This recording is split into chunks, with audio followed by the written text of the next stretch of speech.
Apa kabar? Luar biasa, puji Tuhan. Saya berharap saudara semua sehat. Terlihat dari wajahnya segar-segar, senyum lebar-lebar. Diberkati pada pagi hari ini. Ini berkati, coba boleh lambaikan tanganmu. Ayo sekarang coba tengok sebelah kanan dan kirimu, katakan Tuhan Yesus baik. Tuhan Yesus baik, amin.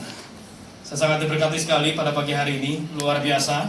Saya ingin mengucapkan terlebih dahulu sebelum saya lupa, selamat hari Natal dan Tahun Baru. Saya doakan apapun yang menjadi doa teman-teman, saudara semua, tahun depan Tuhan akan menjawabnya, amin. Terima kasih juga kepada Bapak dan Ibu Gembala, Pastor Hani dan Pastor Agnes yang telah memberi saya kesempatan pada minggu hari ini jadi berkat buat saudara semua. Sebelum saya sharing ke firman, saya akan beri kesaksian terlebih dahulu. Ya, pada hari Minggu ini santai saja, jangan tegang lihat saya. Kalau Anda tegang, saya juga tegang. Kita sama-sama tegang, jadi aneh nanti rasanya ya. Ya, perkenalkan, nama saya Michael Howard. Umur 39 tahun, bersyukur sekali umur 39 tapi mukanya 29. Ya, sudah sangat repot kalau umurnya 29, mukanya 39 ya. Banyak duduk diam di bawah kaki Tuhan dalam hadiratnya, ya, kita menjadi semakin awet muda. Status belum menikah, masih single dan masih mencari. Ya, saya tidak tahu apakah informasi ini penting atau tidak buat saudara. Kalau buat saya penting ya, karena yang namanya jodoh itu tidak datang dari langit, harus diupayakan. Kita mau doa sampai jungkir balik, tapi kalau tidak ada usaha, percuma. Lahir di Jakarta, besar di Amerika, 24 tahun saya tinggal di negeri Paman Sam dari umur 10. Nah, kembali ke Indonesia akhir 2014, bukan karena keinginan saya, bukan karena for good, tapi kena deportasi. Saya adalah seorang mantan pecandu narkoba, mantan pengedar, mantan anggota geng, mantan pengikut setan, mantan narapidana. 3 tahun saya berdiam di penjara Amerika San Quentin. Mau lanjut? Apa cukup? Mantan penjudi, mantan peminum. Oke lah, enough ya. Yang belum cuma satu nih, mantan lelaki. Sungguh udah sangat repot kalau sampai punya satu ini ya. Karena TV-TV mengenal saya from gangster to messenger. Kalau sampai punya titel mantan lelaki, jadinya from gangster to gangster ya. Jadi jauh, jadi aneh tentunya. Saya bersyukur tidak sampai ke situ, saudaraku. Ya, dalam dunia ini tidak ada yang tidak mungkin. Saya percaya memang bukan jalan saya satu untuk ke situ, dan kedua memang ini perlindungan Tuhan ini sempurna dalam hidup saya, amin. Dalam hidup kita semua. Hidup saya berantakan di Amerika. Kalau boleh saya bertanya, siapa di sini ingin ke Amerika? Oh, beberapa saja. Yang lainnya berarti cinta HFC Rungkut semua ya. Beri tepuk tangan dulu buat Surabaya dong. Luar biasa. Hidup saya berantakan di Amerika. Negara yang saya yakin banyak orang ingin berada untuk peroleh hidup yang lebih baik, tapi saya yang sudah ada di sana malah menyia-nyiakan kesempatan itu. Terjerumus ke dalam dunia pergaulan bebas. Bukanlah sesuatu yang direncanakan. Pelarian. Kurang kasih, perhatian, cinta. Tidak ada figur bapak, figur ibu. Umur 7 tahun saya ditaruh di asrama Batu Malang. Makanya aku bisa ngomong cowok bingung ya. Nanti kalau aku logatnya sedikit-sedikit cowok, ya Pak Michael biasa ngaku itu kan Amerika lah. Kalau bisa ngomong cowok sih, dulu nyasar kali ya. Ya, saya tidak ingin berada di asrama, saudaraku. Dan kalau kita bertanya pada seorang anak umur 7 tahun, mau nggak ditaruh di asrama? Saya yakin jawabannya tidak mau. Ya, saya juga tidak mau, tapi saya tidak mempunyai pilihan. Sekarang gimana rasanya ada di tempat kita tidak ingin berada? Yang pertama, pasti sedih. Yang kedua, tertekan. Yang ketiga, sungguh sangat tidak mengenakan lagi. Saya mendapat perlakuan dari teman-teman saya di dalam ya, oleh para senior. Itu saya banyak dibully, saya banyak dikerjain. Ya, paham ya? Dicampur dengan SMP dan SMP. Saya yakin maksud dan tujuan orang tua saya baik. Ya, mereka ingin menjadi seorang anak yang lebih disiplin, karena tidak ada orang tua yang ingin mencelakakan anaknya. Mereka selalu menginginkan yang terbaik buat anaknya, walaupun kadang menurut mereka yang terbaik bukanlah selalu yang diinginkan oleh si anak. Oleh sebab itu butuh komunikasi, tapi ya mungkin saat itu saya masih terlalu kecil, jadi tidak ada option itu buat saya. Umur 10 kami pindah ke Amerika.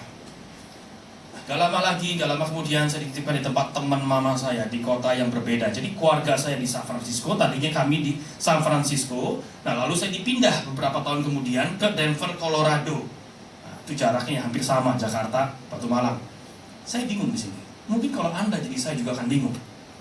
Kenapa saya dititipkan lagi? Saya bertanya sama Tuhan, Tuhan, apakah saya anak angkat, anak pungut, anak titipan? Kenapa kok rasanya orang tua saya sendiri tidak mau mengurus saya? Dan sekarang punya orang tua, seperti tidak punya orang tua. Saya bertanya sama mereka, kenapa saya dititipkan lagi mama papa? Katanya saya bandel, suka berantem. Ya, memang saya akui saya suka berantem. Tapi begini saudaraku, saya berantem bukan karena saya ingin berantem. Ya, saya percaya dalam dunia ini tidak ada satu orang pun, seorang pun lahir jahat. Setuju kan? Seorang bisa menjadi jahat itu semua karena pengaruh pergaulan, lingkungan, atau keluarga sendiri. Ya. Nah, saya ketika pindah ke Amerika, pas ya itu sekitar 5 SD. Nah sekarang begini, gaya Amerika dan gaya orang Indonesia itu berbeda. Pakaian kita ya seperti ini, celana rada kucut-kucut kecil ya, ketat. Nah sekarang di Amerika celana baggy semua, gombrong-gombrong semua. Baru datang rambut belah tengah gitu ya. Lucu juga kan? Masih culun-culun gitu ya, kumisan sedikit. Nah tambah lagi ngomong Inggris gak bisa. Nah sekarang kalau mereka tahu nih orang-orang di Amerika, kita nggak bisa ngomong Inggris, wah habis kita diceng-cengin pasti sama orang-orang situ. Jadi pahamlah situasinya. Lama-lama kan juga orang begah juga ya. Kalau dikerjain terus, diledekin terus. Jadi terpaksa saya berantem. Nah berantem sekarang kalau kita menang, nah situ pasti kan balik lagi gak lama, bawa lagi teman-temannya. Jadi ini gak ada habis-habisnya nih. Jadi sebenarnya bukan saya yang ingin berantem, ya paham ya? Tapi keadaan yang membuat saya ingin berantem, ya seperti itulah keadaannya. Nah, di sini saya menjadi sakit hati sama orang tua saya. Saya menjadi kecewa, merasa seperti anak yang terbuang. Walaupun saya yakin maksud mereka bukan seperti itu ya, bukan untuk membuang saya.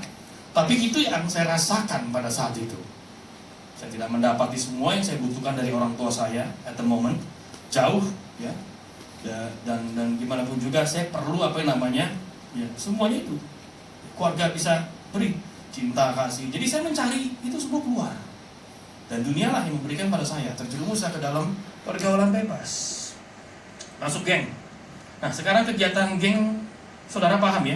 Gak mungkin dong komsel, karena doa, gereja. Tentunya jadi aneh kalau misalkan kegiatan geng seperti itu ya. Pasti tidak baik. Apalagi masih muda. Ya, momennya di mana saya merasa seperti seorang jagoan ya, pingin diakui, pingin diterima. Ya, terus di dalam geng ini banyak sekali narkoba. Akhirnya saya terjerumus ke dalam narkoba. 20 tahun saya pakai narkoba Bapak Ibu. Bayangkan saja nih, luar biasa nggak? Ya kalau sekolah mungkin di titelnya sudah profesor doktor ya. Profesor doktor narkoba. Bayangkan saja, semua jenis sudah saya gunakan di Amerika. Tadi juga sempat sharing-sharing dengan Pak Cahyadi. Dan narkoba itu, waduh, zaman sekarang ini semakin semakin kacau. Free sex. Saya kira itu bisa menggantikan kasih ibu. Ya, saya mencari cinta, tapi tidak saya temukan. Jadi hampir semua nih, narkoba saya tidak menemukan kepuasan. Di dalam wanita saya tidak menemukan cinta. Tapi saya terus mencari. Karena dalam diri saya ini ada sifat mencari. Sebenarnya yang saya cari kembali lagi apa yang saya tidak dapatkan dari keluarga saya. Saya mencari semuanya itu keluar. Masuk geng. Yang saya cari apa? Kekeluargaannya. Memang saya mendapat nuansanya. Ya, family. Ya, karena geng itu kan kita sering menghabiskan waktu bersama, jalan bersama, makan bersama, ya kecuali tidur bersama ya. Karena berhubung itu pria semua, jadi aneh tentunya. Tapi itu saya cari, tapi saya tidak menemukan cinta di dalamnya. Walaupun itu dibilang we are family, kami adalah keluarga, tidak akan sama cinta yang diberikan oleh keluarga dan dari geng itu. Tidak akan sama. Tapi saya terus mencari. Seperti ada satu dorongan dari dalam diri saya, yang bahkan saya sendiri tidak mengerti. Mencari kesana kesini sampai masuk perkumpulan setan. Masuk penjara, akhirnya kena deportasi. Saudaraku, saya tidak pernah merencanakan semuanya ini. Sama sekali tidak pernah. Tidak pernah terpikirkan sedikit pun akan masuk perkumpulan setan. Nah ini kan orang kata bilang nih gendeng ya. Lahir Kristen, didikan Kristen. Ya, ikut sekolah minggu, ikut dewasa muda. Ya, tapi bisa sampai masuk perkumpulan setan. Nah bayangkan berarti di dalam dunia ini benar-benar membuktikan tidak ada yang tidak mungkin. Anything can be possible dalam dunia ini. Saya sendiri nih sebagai buktinya. Saya harus mengakui dia sebagai Tuhan saya. Saya harus melewati ritualnya. Ya, tapi tidak seperti di TV-TV yang Anda lihat ya, minum-minum darah, bunuh-bunuh bayi. Saya juga nggak mau itu terlalu vulgar. Di aliran kami cukup percaya saja, percaya. Dan saya sudah seperti orang mati berjalan ketika dalam perkumpulan itu. Ya, dan akhirnya saya di penjara. Di penjara saya kena vonis 3 tahun. Saya tidak akan jelaskan secara detail karena saya 3 kali masuk penjara, terlalu panjang. Saya akan langsung saja skip ke yang terakhir. Kena vonis 3 tahun atas kasus kekerasan yang disebabkan karena dibawa pengaruh narkoba. Nah, di dalam penjara Amerika, waduh ini sengsaranya luar biasa. Penjara Amerika tidak seperti penjara Indonesia. Di Indonesia kita ada duit, penjara itu berubah jadi retret. Jadi camp, ya. Wah komplit, mau apa aja ada di penjara. Saya kan sering keluar masuk, ada kamera Canon lah, ada TV, ada komplit lah semua, handphone semua. bisa ngerokok, bisa ini, wah ini terlalu enak. Makanya orang kalau di penjara Indonesia itu susah bertobatnya, begitu. Di penjara Amerika, ibu punya duit satu gunung, tidak akan berarti Pak. Saya itu di masa penampungan itu dikurung setiap hari selama 6 bulan. Boleh keluar 1 minggu 1 jam untuk melihat matahari. Tapi kalau lagi dia berantem, begitu keluar berantem, wah tusuk-tusukan tuh bisa 2 bulan, 3 bulan gak boleh keluar. Gimana gak mau gila? Saya sudah minta gila sama Tuhan. Saya sudah coba bunuh diri, tapi sayangnya gak diizinkan saja sama yang di atas. Nah sekarang Anda bingung gak? Mau gila gak bisa gila, mau mati gak bisa mati. Bingung loh. Tidak banyak yang dapat saya lakukan dalam penjara, kecuali merenung. Masa muda saya habiskan untuk mencari apa yang namanya penerimaan diri. Karena saya merasa tertolak dari keluarga saya. Saya ingin diakui, saya ingin dihormati. Yang saya dapati semua penyesalan. Penyesalan itu datangnya terakhir. Yang pergaulan itu adalah pilihan.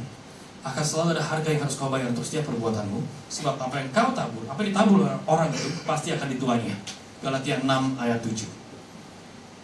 Titik penyadaran saya terjadi di penjara, tapi ini bukan titik pertobatan ya. Saya di penjara nih, saya putuskan oke, setelah saya selesai dari sini, pokoknya saya tidak akan menyentuh lagi apa yang namanya narkoba, gitu. Bukan titik pertobatan. Titik pertobatan saya di Indonesia.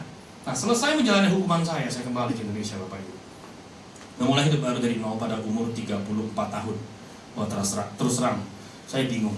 Kata orang kalau bingung pegangan ya. Nah ini juga pegangan saya tidak ada. Papa mama saya bukan orang kaya, tidak ada harta atau warisan buat saya. Dan tidak ada sedikit bantuan tangan juga. Kamu nanti di Indonesia cari teman mama, cari teman papa. Mereka akan bantu kamu cari kerja, buka jalan. Tidak ada. Jadi saya harus berusaha semua sendiri. Sekolah berantakan. S1 tidak selesai. Pendidikan mentok cuma sampai D3. Terus tangan saya penuh dengan tato kanan kiri ini. Full. Sekarang cari kerja di McDonald juga saya rasa belum diterima nih. Ijazah SMA juga sudah nggak tahu kemana, hilang. Tambah lagi, nggak ada ijazah. Lebih sulit lagi. Bahkan teman saya sempat menyarankan, Michael, kamu kan bisa bahasa Inggris, cobalah apply di kantor. Tak bilang, lagi koncok gue. Di interview nggak di kantor? Di interview ya, begitu ditanya, pengalaman kerja apa Pak? Masa sih jawab bandar narkoba gangster? Kan nggak mungkin ya, yang ada nih kamu nggak waras ini. Akhirnya saya putuskan untuk masuk dunia entertainment Bapak Ibu. Karena dunia entertainment itu tidak perlu ijazah, tidak perlu CV. Asal Anda putih-putih dikit, kinclong-kinclong dikit, ya masuk. Ya, jadi saya coba tuh syuting 1 tahun tuh, layar lebar, sinetron. Percaya nggak percaya, satu pun nggak ada yang tayang. Oh, tak bilang ini nggak jodoh apa dunia entertainment ya? Mungkin Tuhan nggak mau saya berada dalam dunia itu. Terus akhirnya saya coba usaha kecil-kecilan, buka tempat makan sama pacar. Nah, percaya nggak percaya lagi, begitu putus tutup. Luar biasa kan?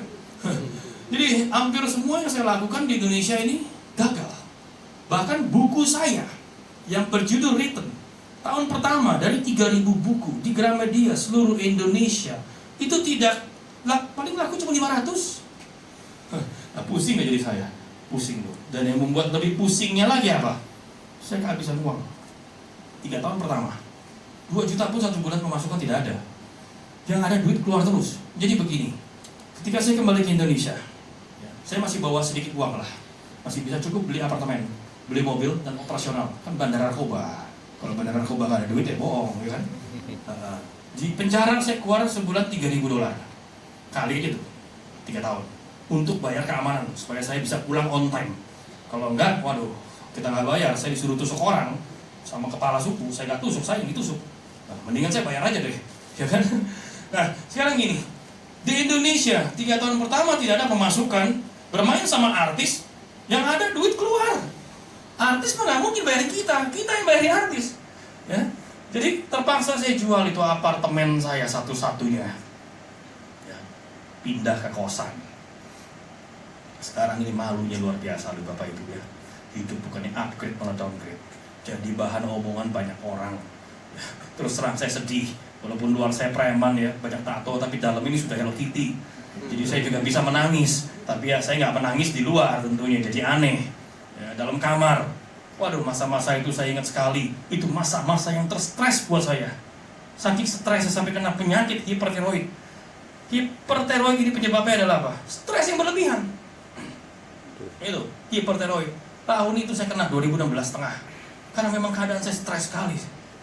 Luar biasa saya di Indonesia, saya ingat sekali masa-masa seperti itu. Nah sekarang begini, orang tua saya menyarankan, Michael, kamu kerja di restoran lah, ya, jadi waiter, lumayan kan gaji 2 juta buat batu loncatan. Saya bilang terima kasih mami, I am better than that and I can do better than that. Ya, jadi saya terus berusaha. Saya bukanlah orang yang mudah menyerah Bapak Ibu. Saya terus berusaha walaupun keadaan semestinya tidak memihak, sepertinya tidak memihak pada saya. Saya masukkan terus nih profil saya ke Liputan 6, CNN, tetap gak ada yang manggil. Tapi saya terus berusaha. Tapi gini, sekuat-kuatnya manusia, kalau kita coba terus, udah bertahun-tahun tapi tidak ada yang berhasil, seberapa kuat sih kita sih? Lama-lama kan letih juga, capek juga. Nah di sini saya merasa bahwa ini ada sesuatu yang salah nih. There must be something wrong. Kalau Anda mengerjakan sesuatu, punya bisnis yang tiap bulannya rugi selama bertahun-tahun, Anda akan duduk diam atau akan mulai berpikir, ini ada apa ini? Pasti kan ada yang salah dengan yang kau lakukan. That's what I did. Saya akhirnya duduk diam di bawah kaki Tuhan. 2 bulan saya mengambil waktu untuk mengintrospeksi diri. 2 bulan saya kejar terus hadiratnya. Saya ikuti semua kegiatan gereja yang ada. Nah, ketika saya mengalami encounter with God, perjumpaan dengan Tuhan, Dia bukakan sama saya berapa hal-hal yang menjadi penyebab kenapa hidup saya tidak ada perubahan. Yang pertama, Michael, mikir, hidupmu itu masih belum benar. Ya, saya masih suka berada di diskotik. Saya masih suka mabok-mabokan. Saya masih suka tidur dengan wanita. Ya, saya masih suka dengan wanita ya. Masih normal saya. Masih belum benar lah intinya hidupnya. Kamu fokus untuk berusaha sebaik mungkin tidak pakai narkoba. Tapi kamu masih mengokekan diri kamu dengan hal-hal seperti ini. Kenapa? Karena kamu kira alkohol bir bisa beli di mana aja kok, legal kok. Ya toh? Tapi kamu gak bisa begitu, Michael. Kamu sudah tahu firman, kamu tahu itu salah, tapi masih kamu lakukan. Jadi sekarang gak usah heran kalau hidupmu tidak ada perubahan. Yang kedua, mindset saya dulu, Bapak Ibu ya. Nanti kalau sudah diranjang rumah sakit, sudah mokok, baru kita minta ampun akan dosa-dosa kita, Tuhan pasti akan ampuni, urusan kelar masuk surga. Itu mindset saya. Sebelum itu, bebas melakukan apa saja. Yang kedua, buat apa? Menikah sama satu wanita kalau kita bisa memiliki semua yang ada di dunia ini. Wah, ini mindset Raja Salomo nih. Entah saya bisa dapat dari mana itu ya. Tapi itu saya. Oleh sebab itu kenapa umur 39 saya belum menikah, bukannya berarti saya belok. Karena saya bertobatnya terlambat, umur 37 tahun setengah. Jadi ya beri waktu lah sebentar ya. Itu kadang-kadang orang tuh aneh-aneh aja ya. Pak Michael itu sama jenis siapa ya? Kaget saya kan gitu. Kenapa ya? Buktinya Bapak belum menikah sampai sekarang. Pak, luar biasa orang-orang kadang. Jadi saya harus beri penjelasan. Wow, ya luar biasa. Jadi ya begitu Bapak Ibu ya. Yang ketiga, Tuhan bukan sama saya. Kamu masih menyimpan sakit hati sama orang tuamu dan orang yang memenjarakan kamu. Saya ingin membunuh orang yang memenjarakan saya. Saya pas jadi gangster, saya kalau nusuk orang itu gak pernah nusuk untuk mematikan. Saya tidak berani mengambil nyawa orang karena saya percaya itu adalah haknya Tuhan. Sekonslet yang otak saya masih ada pemikiran darah sedikit. Entah dapat dari mana itu. Jadi kalau saya nusuk orang paling di bagian paha, perut samping, yang penting kelihatan kayak nusuk aja lah sama teman-teman. Seperti itu Bapak Ibu. Tapi saat itu tekad saya benar-benar bulat. Saya ingin membunuh orang yang menjarakan saya. Jadi Tuhan tahu itu pasti akan terjadi. Sesuatu yang tak terhindari. Saya sudah persiapkan diri saya sebaik-baiknya mungkin. Di dalam penjara saya pelajari bahasa Spanish. I can speak Spanish very fluent. So I learn Spanish. So after I kill that person, setelah saya bunuh orang itu, saya akan kabur ke Meksiko. Sebegitunya persiapan saya. Tapi sayangnya itu tidak bisa terjadi karena saya kena deportasi. Sekarang siapa saya? Ya bisa melawan Tuhan, gitu. Tapi ya ini di Indonesia saya menjalani hari saya biasa karena saya bunuh. Saya pikir ada di Amerika. Saya belum pernah melakukan pemberesan ini. Nah Tuhan bukakan sama saya hal ini. Dan Tuhan katakan, Michael, kamu bereskan dan kamu lihat nanti perubahan itu bakal terjadi. Nah awalnya saya ini kurang begitu percaya saudaraku. Seringkali kalau Tuhan mengatakan sesuatu sama kita, justru malah kita mempertanyakan dia balik. Oh masa sih, iya sih Tuhan kalau saya lakukan bakal terjadi perubahan. Tapi ya emang cara Tuhan bekerja ya seperti itu. Kamu taat dulu, kamu dengerin dulu, kamu lakukan dulu, baru lihat nanti hasilnya gitu loh. Tapi kan manusia kan kebanyakan pingin lihat dulu what's in front of them, baru Kita extort that gitu loh. Kebalik gitu loh. Cara bekerja Tuhan kadang-kadang sama pemikiran kita berbalik. Nah, kalau saya dalam keadaan baik, saya tidak akan melakukan. 3 tahun pertama saya masih ada duit. Jadi saya masih menggunakan kekuatan saya sendiri dalam melakukan segala hal. Apa yang menurut saya benar, saya lakukan. Apa yang menurut saya baik, saya kerjakan. Tidak perlu tanya Tuhan. Dan inilah yang menjadi salah satu faktor kenapa tidak ada terobosan dalam hidup saya. Jadi ya, karena at that time, saat itu saya berada di dalam titik terendah, jadi terpaksa saya lakukan Bapak Ibu. Dan luar biasanya memang Tuhan Allah kita begini. Ya, Dia adalah Tuhan yang melihat hati, amin. Ya, kita tidak bisa bohongin Tuhan. Ya, benar-benar pada saat itu saya mengambil keputusan untuk benar-benar bertobat. Saya ingat sekali itu akhir 2017. Saya tinggalkan semua hidup saya yang tidak benar. Saya sudah tidak pernah menginjak diskotik lagi sampai saat ini. Saya tidak pernah lagi berhubungan dengan wanita. Sudah hampir 2 tahun saya tidak punya pacar. Bukannya berarti saya belok, tapi enggak. Fokus saya saat ini ya ini. Ya, dengan karir saya dan pekerjaan-pekerjaan yang Tuhan percayakan sama saya. Saya sudah tidak lagi macam-macam lah intinya. Ya, saya jaga hidup saya sebaik-baiknya mungkin. Itu komitmen saya. Saya putuskan di tahun itu. Dan terbukti sampai sekarang. Perubahan baru terjadi. Di awal 2018 saya dipanggil ke satu stasiun TV hitam putih. Ya, dari situ jalan terbuka ke 20 program TV talk show lainnya. Ini seberapa saja karena saya tidak mungkin tampilkan. Ya, saat ini di Indonesia banyak mengenal saya sebagai seorang motivator. Saya tidak pernah menjuluki diri saya seorang motivator. Ini diberikan dari media-media. Ya, lebih tepatnya mungkin saya ini seorang inspirator, tapi yang mau diberi kalkulator kayak distributor kayak nggak pusing lah ya. Asal jangan koruptor, nah itu penting sekali. Ya, saya bersyukur sekali ya, banyak diundang sebagai pembicara, membagikan pengalaman hidup saya, ya serta memberikan edukasi narkoba dan motivasi bagi anak muda baik di sekolah-sekolah ya. Mantan nafi jadi motivator. Ini saya bersama dengan BNN yang di sekolah-sekolah ini ya berikan edukasi narkoba. Awalnya saya belajar dulu dari BNN. Tapi sekarang saya sudah bergerak sendiri. Jadi beberapa saja saya perlihatkan ini di Madrasah Alia, ini di lapas-lapas, di kantor-kantor ya, wihara. Saya tidak pernah ya memikirkan sedikit pun lah jadi pembicara di wihara. Tapi ya itulah, berjalan dengan Tuhan we always have to be ready, right? Kita harus selalu siap, kemanapun Dia bawa, harus selalu siap. Itu Tuhan. Kadang-kadang memang aduh saya tidak mengerti Tuhan, tapi Dia bawa saya sampai ke wihara. Awalnya saya mau ngapain di wihara? Itu nggak boleh nyebut nama Tuhan, nama Yesus nggak boleh. Sekolah-sekolah Muslim masih boleh sebut Tuhan, ini nggak boleh. Tapi ya itu, kalau misalkan Roh Tuhan mau bekerja, siapa yang bisa menahan, saudaraku? Ya, di wihara yang pertama akhirnya ada satu anak yang ke gereja. Beri tepuk tangan dulu yang meriah buat Tuhan Allah kita. Tanpa menyebut nama Tuhan, Roh Tuhan bekerja dengan sendirinya. Dia lihat buah-buah saya, ya seperti di slide-slide-nya. Saksian hidup saya bagikan. Dan dia di situ tergerak ingin tahu siapa Yesus, dan akhirnya dia pergi ke gereja teman saya. Luar biasa ya. Ini akhirnya layar lebar saya yang tayang, judulnya Kasih Namis Coming. Ya. Memang tidak laku sih, cuma beberapa hari doang di bioskop. Tapi yang penting ada yang tayang. Ya kan? Yang buat kan bukan saya hanya main. Walaupun cuma sedikit, tapi nama saya ada tuh di bawah. Ya kecil tapi yang penting ada. Daripada nggak ada kok. 2018 tidak ada yang tayang, 2018 ke atas ada yang tayang. Wah itu luar biasa Tuhan Allah kita ya. Saya juga mencoba untuk menjadi seorang presenter, ya, wawancara-wawancarain artis-artis. Tapi memang sayangnya pada saat itu, my vocabulary ini sangat limited nih bahasa Indonesia. Saya kan cuma sampai kelas 5 SD. Ya, jadi yang saya tahu bahasa Indonesia saya ya sampai kelas 5 SD. Perlu belajar banyak hal. Ya, dan saya juga gak gitu paham kehidupan artis-artis di Indonesia pada saat itu. Tapi ya saya coba dulu, segala hal saya coba. Orang Indonesia kan begitu ya. Ya walaupun dia nggak bisa, dia bilang bisa kan. Nggak ada, dia bilang ada. Jadi ya, saya lakukan semua. Wow, luar biasa. Jadi anak-anak muda jangan pernah kau ya, takut untuk mencoba hal-hal baru. Jangan pernah takut gagal, karena dengan mencoba justru kita akan belajar di situ. Wah, luar biasa sekali. Ya, saya dirikan yayasan di tahun itu. Saya diberkati berlimpah-limpah. Semua yang saya hilang dipulihkan. Kartu kredit saya bisa lunas kembali, mobil saya juga bisa lunas kembali. Dan saya bisa beli apartemen saya kembali. Intinya saya diberkati. Tapi uangnya lebih saya tidak salurkan itu untuk ya ganti mobil baru atau apa gitu ya, barang-barang mewah. Saya dirikan yayasan di daerah Condet.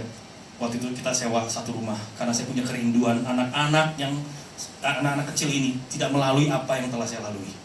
Ya saya paham banget ya kalau orang tuanya itu kadang-kadang juga kan sibuk bekerja. Kasihan mereka main di sana sini. Ya udah, sekarang kalau ada rumah yayasan mau main tinggal datanglah kumpul di rumah yayasan dan mereka dapat bimbel gratis, pengajaran gratis, ya ada guru-gurunya yang ngajar.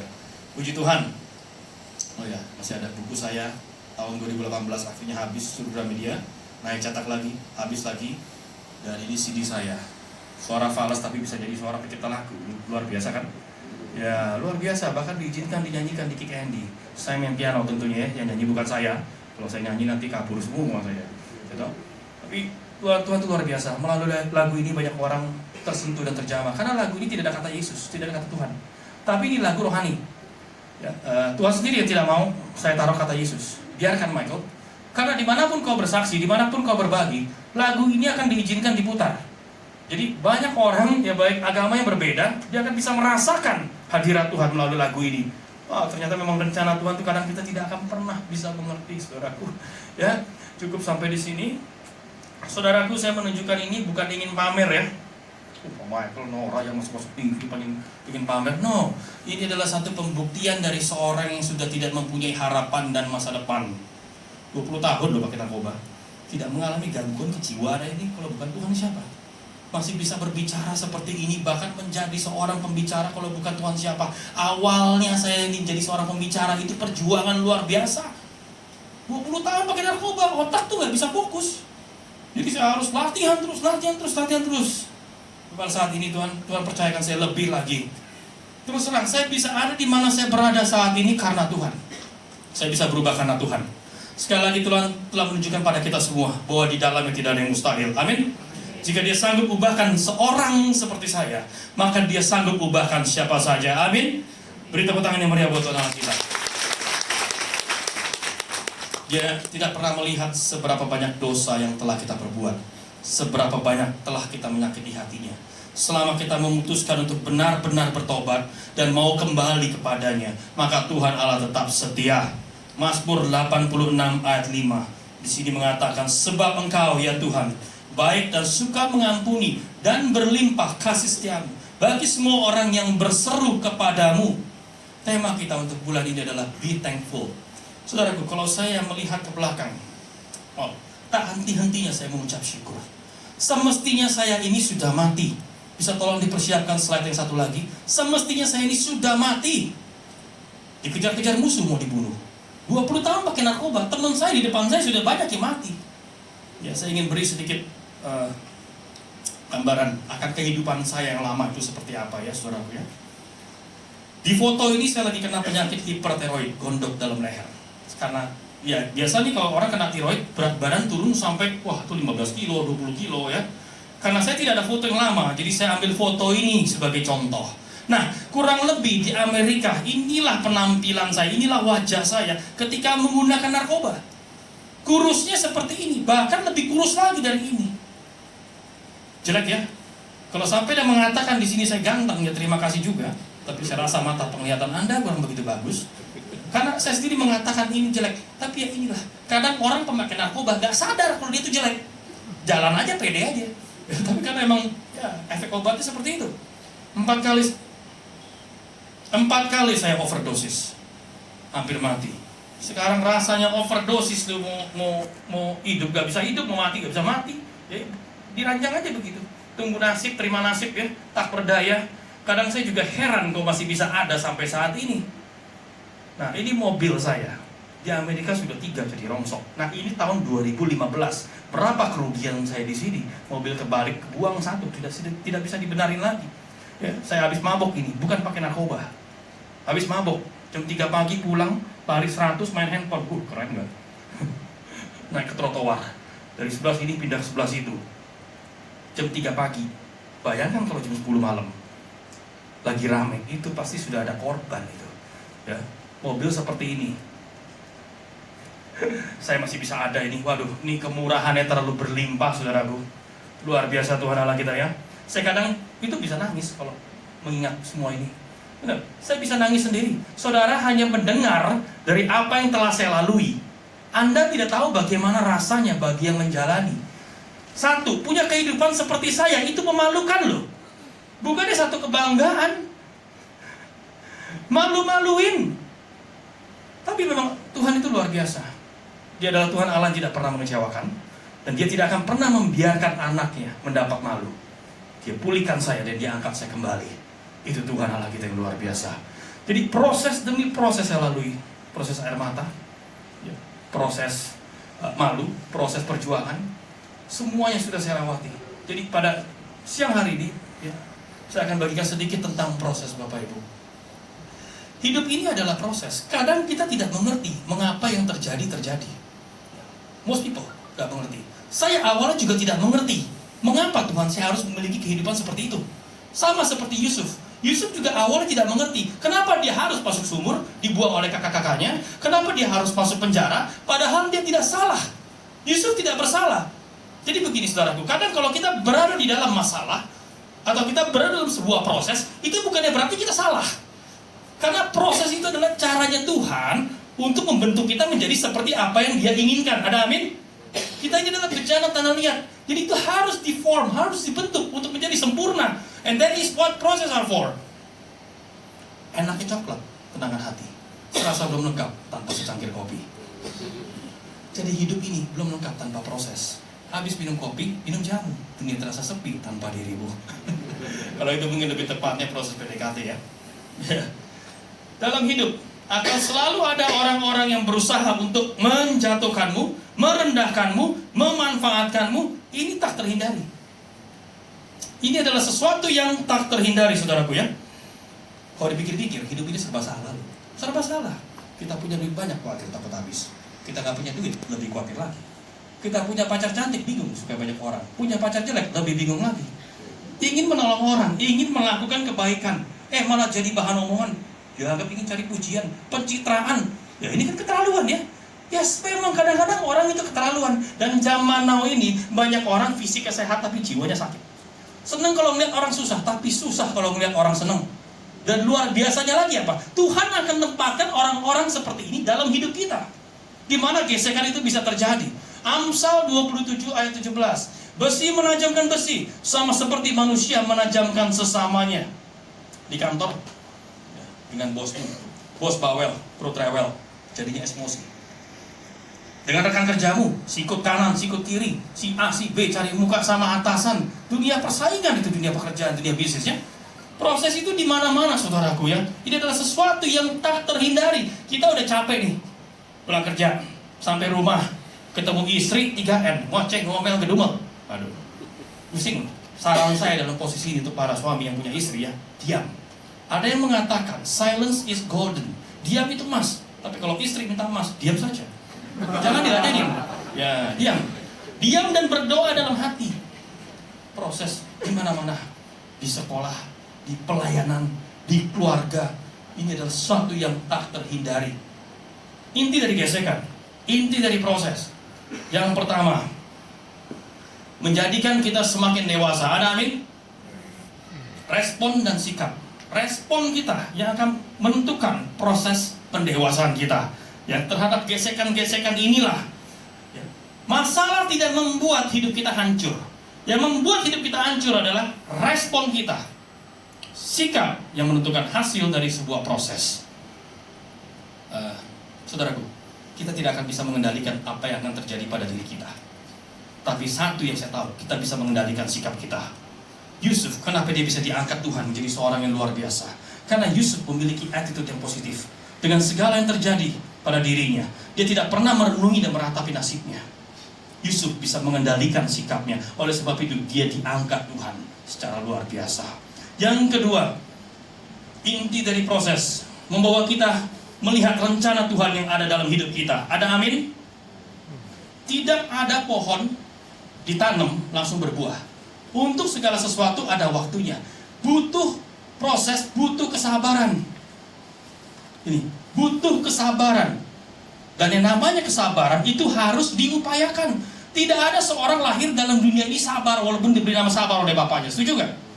Oh, entar dulu pak, saya gak setuju pak yang ini pak. Tetangga saya itu sabar sekali pak. Dia dicaci, dimaki, dihina. Dia tidak pernah membalas. Kalau begitu dia bukan sabar, dia budak. Pilihannya cuma itu doang. Mana ada sih orang dicaci, dimaki, dia diam? Ya? Jadi begini, untuk segala sesuatu itu ada waktunya. Dan waktu Tuhan yang terbaik. Amin. Yang ketiga, Inti dari proses menguji kesetiaan, butuh kesetiaan untuk kita bisa melihat rencana Tuhan yang ada dalam hidup kita. Di dalam 1 Korintus 10 ayat 13 dikatakan sebab Allah setia. Nah sekarang yang menjadi pertanyaannya, apakah kita setia? Ketika kita mengalami gesekan, ketika kita mengalami kegagalan, penolakan, cobaan, ujian, apakah kita masih bisa datang ibadah? Apakah kita masih bisa menaikkan doa-doa kita? Naik ke menara doa? Saya punya teman, saudaraku ya, diputusin pacar. 3 minggu dia gak mau keluar rumah, di kamar terus. Dia gak mau ke gereja, diajakin gereja gak pernah mau, diajakin pergi makan juga gak mau, ya, diajakin keluar main juga gak mau, ngerem aja di kamar. Tambah galau itu jadinya. Mandi apa enggak juga saya bingung gitu. Tapi seperti itulah ketika sesuatu terjadi pada dirinya, crash. Lupa Tuhan, lupa akan segalanya. Total crash. Kesetiaan bukan dibuktikan melalui perkataan, tapi perbuatan.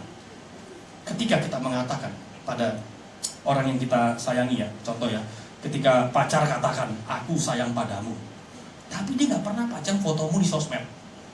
Dia gak pernah antar jemput, dia gak pernah bawain makanan, ya ulang tahun gak pernah ngasih kado, Natal cuma selamat, Valentine gak ada bunga, gak ada coklat. Nah sekarang tahu dari mana kalau dia beneran sayang sama kita? Benar tidak? Orang seperti ini cuma ada 2 pilihan nih. Oh dia gak pelit keren. Bilang sayangnya juga pasti ada PA tuh. Sayang, hatiku lagi biru, sebiru centang WhatsApp darimu. Waduh, luar biasa. Ya, loyalty start from here. Dengan sesama. Kalau kita tidak bisa setia dengan orang yang kita cintai, dengan pasanganmu, dengan orang tuamu, keluargamu, pemimpinmu, gembalamu, gereja di mana engkau ditempatkan, maka saya yakin 100% engkau tidak akan bisa setia sama Tuhan. Kalau engkau tidak bisa setia dengan yang kelihatan, apalagi dengan yang tidak kelihatan, common sense.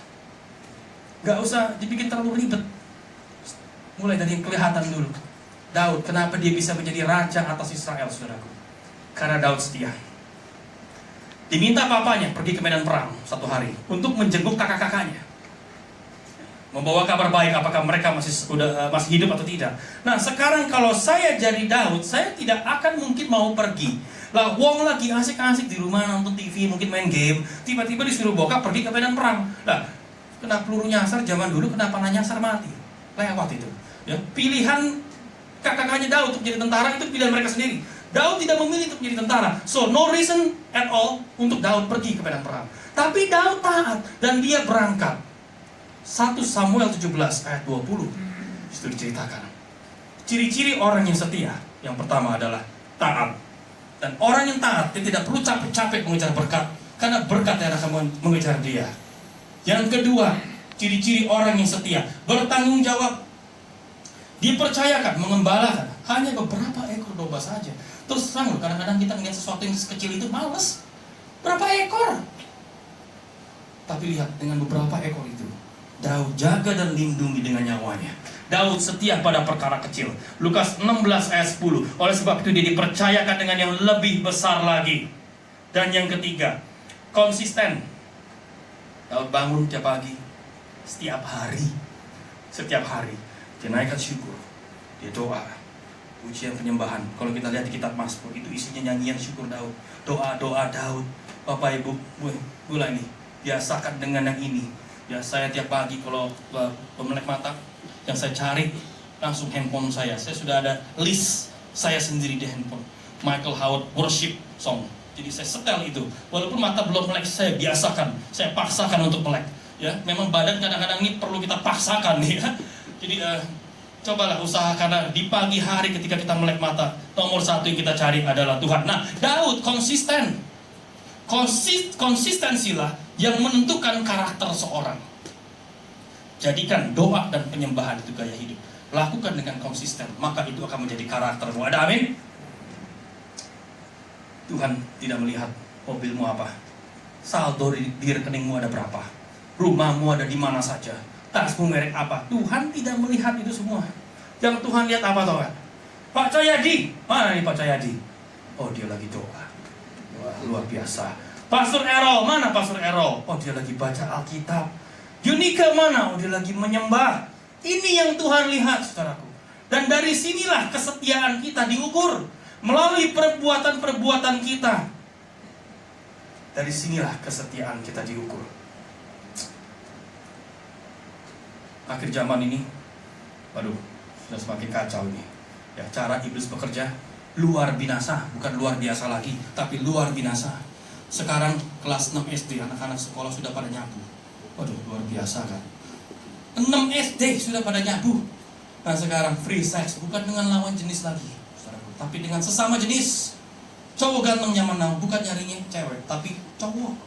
Ini bukan generasi Adam and Eve lagi, tapi Adam and Steve. Ya. Bapak-bapak zaman now ini nampak seperti keluarga bahagia, punya istri, punya anak. Waduh, ternyata homo. Loh, ini beneran. Saya tahu beberapa dari mereka. Tanya, Pak, kenapa jadi homo, Pak? Habis, visi selalu pesan kalau keluar, jangan main perempuan, gimana dong? Dah. Itu mau wajar kali Pak kalau istri nasihatin seperti itu. Jadi ekspektasi Anda apa? Gitu loh. Keadaan zaman semakin tidak karuan, ekonomi akan menjadi tambah sukar. Di Alkitab sendiri dikatakan harga secupak gandum akan menjadi 1 dinar. Dan kita menuju ke sana. Kita sedang menuju ke arah situ. 1 dinar itu orang bekerja 1 hari. Nah, secupak gandum itu hanya cukup untuk 1 orang makan sehari. Bagaimana kalau dia sudah berkeluarga? Repot kan? Ya. Sekarang banyak nih, waduh, orang percaya meninggalkan imannya. Kenapa? Ya karena ini. Kita lihat aja di Google sekarang. Hamba Tuhan korupsi uang gereja, selingkuh sama bendahara. Terus apa lagi? Pelecehan sodomi. Waduh, luar biasa loh ini, saudaraku ya. Keadaan zaman ini sudah semakin tidak karuan. Kalau kita tidak dekat dengan Tuhan, waduh, iman kita juga bisa goyah. Jangan pernah kita merasa kuat. Jangan pernah kita merasa hebat, karena di mana-mana yang namanya iblis itu lebih kuat dari kita. Itu sudah pasti. Yang namanya iblis itu lebih kuat dari kita. Yang membuat kita lebih kuat dari dia, jika roh Allah ada di dalam kita. Amin. Kisah Rasul 1 ayat 8. Jika roh Allah, roh kudus itu ada di dalam kita. Cuma itu doang. Jadi kita harus dekat selalu dengan Tuhan. Closing dari saya. Dalam proses, jangan lupa gunakan perisai iman. Di dalam Efesus 6 ayat 16, sini mengatakan, dalam segala keadaan pergunakanlah perisai iman, sebab dengan perisai itu kamu akan dapat memadamkan semua panah api dari si jahat. Amin. Dalam 1 Korintus 10 ayat 13, sini mengatakan, pada waktu kamu dicobai, ia akan memberikan kepadamu jalan keluar, sehingga kamu dapat menanggungnya. Jadi begini, satu hal yang perlu kita imani dan kita yakini dalam hidup kita, ya. Untuk setiap masalah yang kita hadapi, itu semua sudah ada jalan keluarnya. Karena di Alkitab sendiri di sini dikatakan untuk setiap masalah yang ada sudah ada jalan keluarnya. Jadi tidak perlu kita takut, tidak perlu kita khawatir. Walaupun memang kadang jawabannya tidak seperti apa yang kita harapkan, jawabannya tidak selalu menguntungkan, tapi saya yakin di balik itu semua Tuhan punya rencana yang indah. Amin. Ini yang perlu kita imani. Tuhan tidak akan pernah memberikan semua yang kita minta, tapi Dia pasti memberikan yang terbaik buat kita. Tuhan Allah kita adalah Tuhan Allah yang mengasihi, mengampuni, tapi di saat yang bersamaan Dia adalah Tuhan Allah yang menghajar. Kenapa saya mengatakan demikian? Ibrani 12 ayat 6. Karena Tuhan menghajar orang yang dikasihinya, dan Ia menyesah mereka yang diakuinya sebagai anak. Status kita ini adalah anak loh, bukan follower. Anak. Seperti bapak, orang tua kita, mereka selalu menginginkan yang terbaik buat anaknya. Lebih lagi Bapak di surga, Dia menginginkan lebih lagi yang terbaik untuk kita semua. Amin. Jadi ujian, cobaan, dan tantangan itu semua ada untuk mengajar dan menghajar. Kadang dari cara yang keras lah, ya, manusia baru bisa belajar. Bukannya berarti Tuhan jahat ketika kita dalam ujian atau cobaan. No, itu poinnya, intinya adalah untuk mengajar kita. Tuhan Allah kita adalah Tuhan Allah yang baik. Amin. Dari dulu sampai sekarang kasih-Nya tidak pernah berubah. Amin. Wow. Ini yang perlu kita pahami, saudaraku ya. 2019 sebentar lagi akan berlalu. Yang tinggal hanya kenangan. Yang tidak baik mari lupakan. Yang indah kita lanjutkan. Mari kita masuk ke tahun 2020 dengan penuh harapan. Tahun yang baru berarti berkat yang baru, tantangan yang baru, ujian yang baru. Ini tak terhindari, itu akan pasti ada. Mungkin lebih berat dari tahun ini. Nah sekarang bagaimana kita bisa menghadapi sesuatu yang melebihi? Ya mungkin bagimu ujian tahun ini sudah cukup berat ya. Tuhan, aduh gimana nih Tuhan bisnis tidak berkembang, rugi terus. Jika kau menghadapi sesuatu yang lebih berat lagi tahun depan, waduh, mungkin imanmu di situ bisa goyah. Nah, caranya gimana? Salah satu caranya, kuncinya, kenapa tema kita untuk bulan ini adalah be thankful, bersyukur selalu untuk semua yang terjadi di tahun ini, baik itu baik atau tidak. Bersyukurlah. Bagi yang mengalami masalah dalam bisnis, bersyukurlah. Hitung-hitung sekolah, belajar, percayalah tahun depan Tuhan akan multiply. Amin. Bagi yang mengalami masalah dalam percintaan, diputusi pacar, bersyukurlah. Percayalah tahun depan Tuhan siapkan yang lebih baik lagi. Amin. Bagi yang mengalami masalah dalam pergaulan dengan teman, ingat, besi menajamkan besi, sama seperti manusia menajamkan sesamanya. Mari kita sambut tahun 2020 dengan penuh harapan. Amin. Filipi 4 ayat 6 di sini mengatakan, janganlah hendaknya kamu khawatir tentang apapun juga, tapi nyatakanlah segala keinginanmu kepada Allah dalam doa dan permohonan dengan ucapan syukur. Mulai berdoa untuk tahun depan, saudaraku. Mulai berdoa untuk bisnismu, mulai berdoa untuk finansialmu, keluargamu, hubunganmu, teman-temanmu. Mulai berdoa. Jadikan doa itu seperti air yang diperlukan setiap hari, bukan obat yang hanya diminum ketika sakit. Amin. Saya doakan apapun yang menjadi doa saudara semua untuk tahun depan, Tuhan akan menjawabnya. Saya percaya Tuhan akan kerjakan lebih lagi dari apa yang Dia telah lakukan dalam hidupmu tahun ini. Amin. Boleh beri tepuk tangan sekali lagi meriah buat Tuhan kita. Saya minta para pemain musik untuk maju ke depan.